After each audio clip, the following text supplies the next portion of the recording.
Mahal! Sino yan? Mahal si Kenneth, kaibigan ko. Nag-i-inquire kasi siya tungkol sa room for rent natin. Huwag ka mag-alala, Betty yan.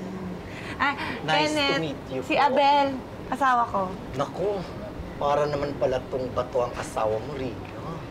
Bakit? Kasi wala siyang emosyon? Hindi. Ang tigas kasi ng handshake ng asawa mo. Ito talaga, asawa ko yan. Ano ka ba? Joke lang. Ikaw naman. Sige, bro. Macho, bro, ah. Bro, ha! Halika na! Pasok ko sa loob. Pasok na. Sige po. Tuloy. Tuloy. Ay, mancho naman pala ng Malakas ang kutob ko, dear Uge. May tinatago din itong mag-asawang to. Naaamoy ko.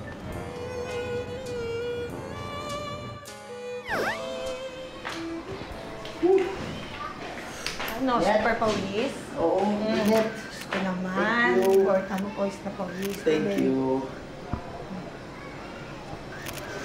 Sarap, no? Sarap. Thank you. Di na niya. Exercise. Manlalalaki lang dyan pa sa bahay nila. Aray! Aray! Tina? Narinig ka ba? Wala naman. Bakit? Pero may narinig ako eh. Yung aso. Ay, aso lang pala eh. Di ka na, diretso na natin to. Stretch muna tayo. Gaganyan ako. Pwede. Tuwan ako. Oh, Cheska! Abel! Oh, May gusto lang sana akong malaman eh. chismis na naman yan. Ito naman no, parang chismis na lang lagi inatupag ko. Eh, ano pa nga ba? Gusto ko lang sanang malaman kung sino yung bisita yung mag-asawa. Sabi ko na, chismis eh. Hindi ba pwedeng maging matuto lang ako maging interesado kung sino mga makakasama natin dito sa barangay natin?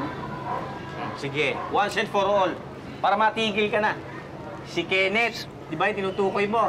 Si Kenneth, kaibigan ni Mrs. yan. Siya yung nangungupahan dito, doon sa kwarto. Kasi ano eh, Ano? gusto ko lang sanang sabihin sa'yo na hindi dapat kang malaman eh. Naku, mauna na ako sa'yo, Ano Cheska. ba? Abel! Sandali lang. Ano ka ba naman? Makinig ka nga. Chismis ba to? Oh. Sino yan? Ano yan? Hindi yan. Ka-chatmate ko yan eh. Ayan oo. Yan? Oh, di ba? Wala yan!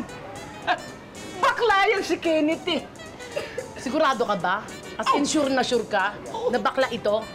Alam mo ba, Abel, may nabasa ako sa balita kanina na itong mister, yung misis niya, yung driver ay kabit. Kunwari driver, pero kabit pala. Eh yan si Kenneth. Bakla ba yan o banta? Sure ako dyan. Basta ako sinasabi ko lang sa'yo, ha? Ang gusto ko lang mangyari, matuto ka sanang makiramdam dyan sa asawa mo tsaka kay Kenneth. O siya, magtutuhog pa ako ng mga barbecue, ha? Mag-isip ka. Sige. Naku, Dahan-dahan ka dyan, baka ikaw matuhog.